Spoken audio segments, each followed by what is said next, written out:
16 তারিখে আমি এখানে এসে মিসিং ডায়েরি করছি। আজকে এখনো 3 মাস হয়ে গেছে, এখন আমার বউয়ের কোনো খোঁজ পাইতেছি না।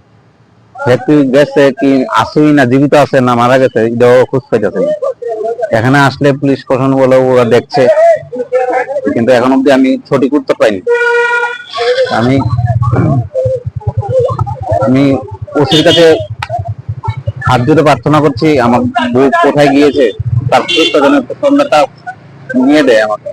আমরা থানা যদি আমাদের হেল্প না করে তাহলে আমরা সাধারণ মানুষ কোনখানে যাবে? আমার যাকে সন্দেহ ও আমার বাড়ির পাশে একটা ছেলে আছে যার জন্য আমার সন্দেহ ওর সাথে আছে। এখন অব্দি পুলিশ ওকে এনে কোনো জিজ্ঞাসাবাদও করেনি।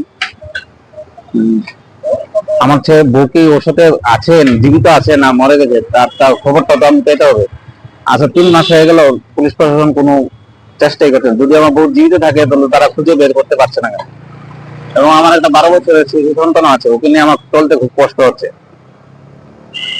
তার জন্য আমি আজকে আমার সংবাদমাধ্যম দ্বারস্থ হয়েছি। এবং এই ফটোটা যদি কেউ দেখে থাকেন এবং এই ফোন নাম্বারটা এখানে আছে, দয়া করে আমাকে একটু কল করবেন। ফোন নাম্বারটা হলো 7630807901 7630807901। প্রশাসন এবং মুখ্যমন্ত্রীর কাছে আমার এই দাবি, মহিলা থানা থেকে যাতে একটু আমার বউকে খুঁজে বের করার জন্য চেষ্টা করা হয়। এটা আমার ওসির কাছে একদম আবেদন। না উনি তো বলছে আমরা দেখছি, এরকমই বলছে। আমি 3 মাস উপর হয়েছে। ডিসেম্বরের 15 তারিখ আমার বউ আমার বাড়ি থেকে মিসিং হয়েছে। 16 তারিখে আমি এখানে এসে মিসিং ডায়েরি করছি। আজকে এখনো 3 মাস হয়ে গেছে, এখন আমার বউয়ের কোনো খোঁজ পাইতেছি না। গেছে কি আসুই না, জীবিত আছে না মারা গেছে এটাও খোঁজ পাইতেছে না।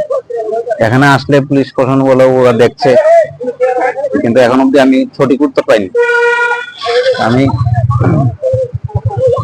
আমি ওসির কাছে হাত জোড়ে প্রার্থনা করছি, আমার বউ কোথায় গিয়েছে তার খোঁজটা নিয়ে দেয় আমাকে। আমরা থানা যদি আমাদের হেল্প না করে তাহলে আমরা সাধারণ মানুষ কোনখানে যাবে?